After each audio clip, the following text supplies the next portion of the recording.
the corporate press and U.S. government go all out to gaslight the entire world about just how much they believe in press freedom.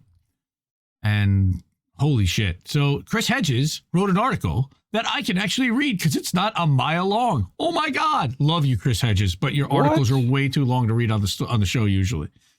So I figured let's do that. Let's read an article, and it is actually an exclusive article that he wrote for ScheerPost, which is an Indie Media Award honoree. Go sign up and please support ScheerPost. Please support Chris Hedges at his Substack because he has been independent and he'd like to keep doing this. I have his little plea at the end. So, quote, "The detention and persecution of Julian Assange eviscerates all pretense of the rule of law and the rights of a free press. The illegalities embraced by the Ecuadorian, British, Swedish, and U.S. governments are ominous. They presage a world where the internal workings, abuses, corruption, lies, and crimes, especially war crimes, carried out by corporate states and the global ruling elite, will be masked from the public.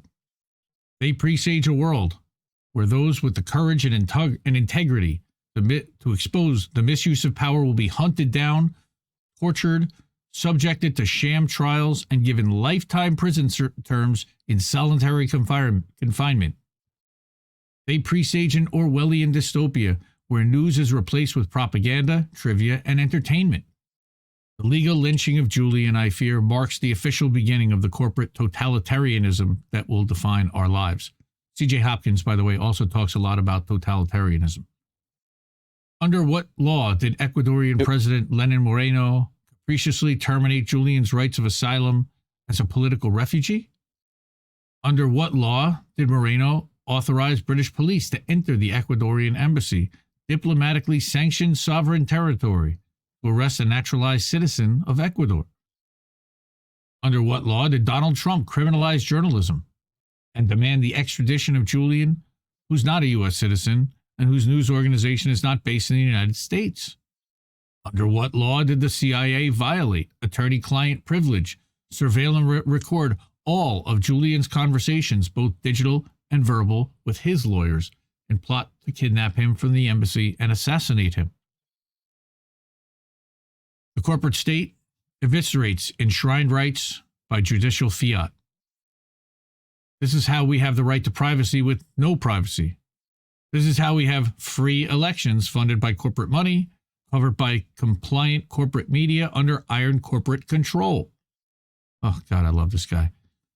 This is how we have a legislative process in which corporate lobbyists write the legislation and corporate indentured politicians vote it into law. I don't think you've seen anything like that. Have you, Reef? No. No, we would never. No. This is how we have the right to due process with no due process. This is how we have a government whose fundamental responsibility is to protect citizens that orders and carries out the assassination of its own citizens, such as the Muslim cleric Anwar al-Awlaki and his 16-year-old son. That was Obama, by the way, that did that. Not Trump, not Biden, not Republican. The hero, Barack Obama. He ordered that drone bombing. This is how we have a free press. Yes, that's that guy. But this is how we have a free press, which is legally permitted to publish classified information, and our generation's most important publisher sitting in solitary confinement in a high-security prison awaiting extradition to the United States. Yep. The psychological torture of Julian, documented by the UN Special Rapporteur on Torture Nils Melzer, and he wrote a book about it, mirrors the breaking of the dissident Winston Smith in George Orwell's novel 1984. The Gestapo broke bones. The East German Stasi broke souls. We too have refined the cruder forms of torture to destroy souls as well as bodies. It's more effective. This is what they're doing to Julian, steadily degrading his physical and psychological health. It is a slow-motion execution, and this is by design. He's already had a stroke. We don't even know how many. Yep. We haven't heard his voice in how many years? I mean, we don't even know. But Indy, there was a letter. Well, we're going to get to that letter too. We're going to read that too tonight. But Julian has spent much of his time in isolation, is often heavily sedated, and has been deemed denied medical treatment for a variety of physical ailments. He's routinely denied access to his lawyers. He's lost a lot of weight, suffered a minor stroke, spent time in prison hospital wing, which prisoners call the hell wing, because he is suicidal, been placed on prolonged solitary confinement, observed banging his head against the wall and hallucinating. Oh, God. Our version of Orwell's dreaded Room 101.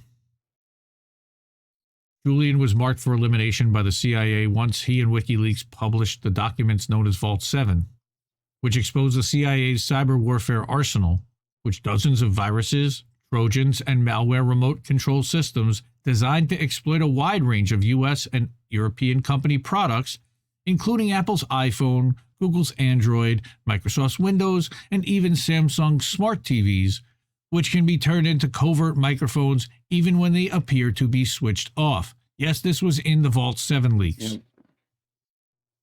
I spent 2 decades as a foreign correspondent. Again, this is Chris Hedges. I saw how the brutal tools of repression are tested on those France Fanon called the wretched of the earth. From its inception, the CIA carried out assassinations, coup, torture, black propaganda campaigns, blackmail, and illegal spying and abuse, including of U.S. citizens, activities exposed in 1975 by the Church Committee hearings in the Senate and the Pike Committee hearings in the House. All these crimes, especially after the attacks of 9/11, have returned with a vengeance. The CIA have its own armed units and drone program, the death squads, and a vast archipelago of global black sites where kidnapped victims are tortured and disappeared. They also own In-Q-Tel, which I'm guessing he's going to get to here.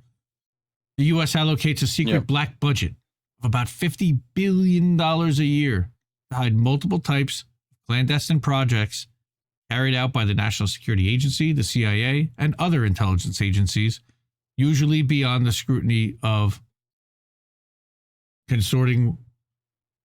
Wait, I missed it. Scrutiny of Congress.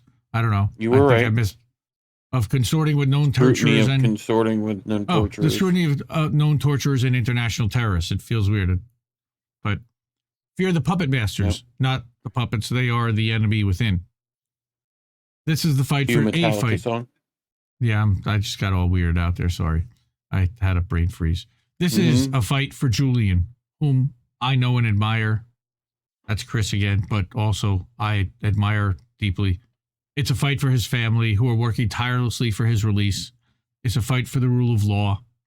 It's a fight for the freedom of the press. And it's a fight to save what's left of our diminishing democracy, whatever that means.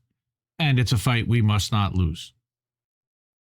And ScheerPost is begging you that there is now no way left for me to continue to write a weekly column for ScheerPost, this is from Chris, and produce my weekly television show without your help. The walls are closing in, starting with rapidity on independent journalism, with the elites, including the Democratic Party elites, clamoring for more and more censorship.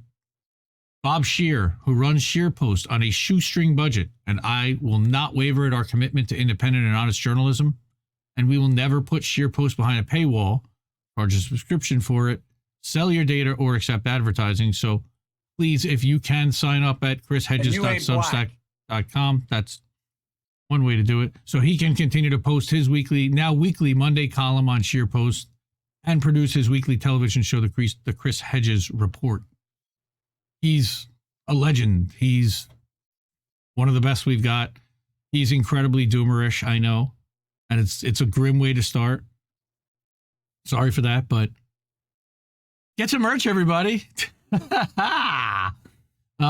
Right. But we got a bunch. We got a bunch more Julian stories along this track. Julian, let me say for our Trailer Park Boys fans, Julian